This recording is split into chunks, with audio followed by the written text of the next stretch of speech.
استغفار ہمارے حضور صلی اللہ علیہ وسلم جو ہے، جن کے زندگی میں کبھی کوئی ایک گناہ نہیں تھا، نہ کبھی گناہ کر سکتے تھے، ایسے نبی معصوم جن کو بولتے گناہوں سے پاک، ایسے نبی ہمارے حضور صلی اللہ علیہ وسلم ہر نماز کے بعد کم سے کم 100 مرتبہ استغفار پڑھتے تھے۔ استغفار کا مطلب کیا؟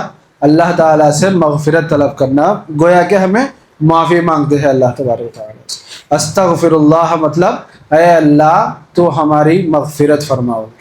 غفر کہتے ہیں مغفرت کرنے کو، بخشنے کو، معاف کرنے کو۔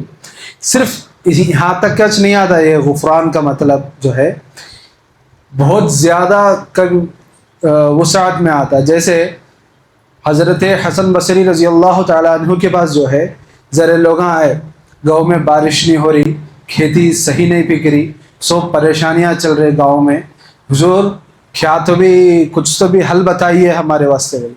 تو وہ حسن بصری رحمہ اللہ تعالیٰ علیہ، اللہ کے ولی، کیا بولتے ہیں کہ سب جنے جو ہے استغفار زیادہ کرو، انشاءاللہ سب کا حل ہو جائے گا۔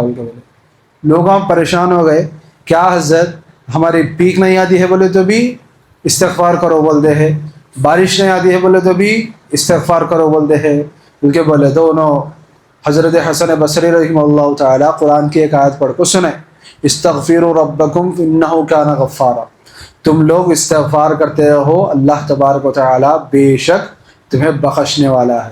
فقلت استغفروا ربکم انہ کان غفارا یرسل السماء علیکم مدرارا، اور آسمانوں کو لا کر تمہارے اوپر بارش کی طرح لا کر رکھ دے گا تمہارے پاس۔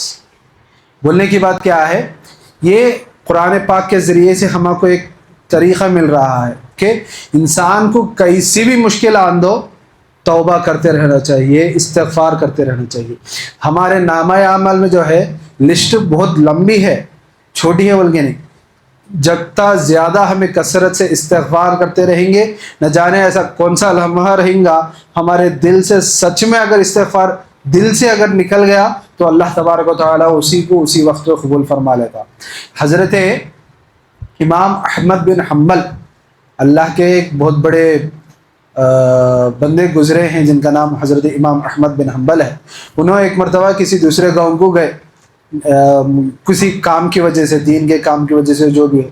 جانے کے بعد میں ایک مسجد میں گئے، اس ٹائم عشاء کی نماز کے بعد وہیں پہ مسجد میں سونے کی خواہش کرے، لیکن اب وہاں مسجد کے خادمہ جو رہتے ہیں نا، کام کرنے والے، ارے کون ہے کہ بڑے آدمی صاحب آ مسجد میں آ کو سو جانے کی کوشش کرتے ہیں، بلکہ ان کو باہر نکال دیے، سونے دیے نہیں وہاں پہ مسجد میں امام احمد بن حنبل کو۔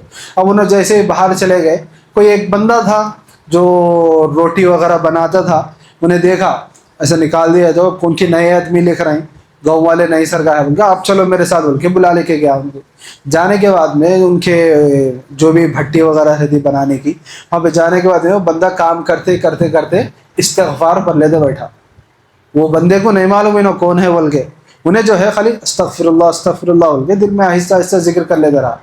حضرت امام احمد بن حنبل سن کے پوچھے کہ بھائی اتنا زیادہ استغفار پڑھ رہا تو کچھ تو بھی اثر معلوم ہوا کیا تجھے، کچھ تو بھی اثر دکھا کیا تجھے بول کے پوچھے۔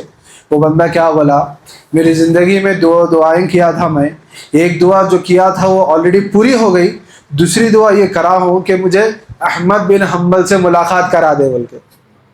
کیا احمد بن حنبل جو ان کے سامنے تھے، ان کو نہیں معلوم ہے، لیکن ان سے ملاقات کرنا بول کے میں دل میں رکھو، دعا کر رہا ہوں اور استغفار پڑھ رہا ہوں۔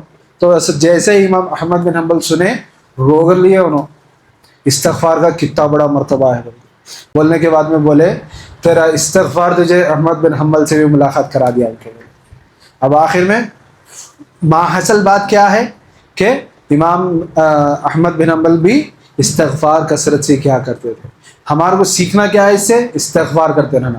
استغفار پورا تو استغفر اللہ ربی من کل ذنب وخطیئۃ واتوب الیہ، یہ دراصل اتنا لمبا ہے، اگر آپ اتنا نہیں پڑھ سکتے تو کم از کم استغفر اللہ استغفر اللہ استغفر اللہ۔ انشاءاللہ ہر روز ہم کم از کم 100 مرتبہ پڑھیں گے، بلکہ وعدہ کریں گے انشاءاللہ۔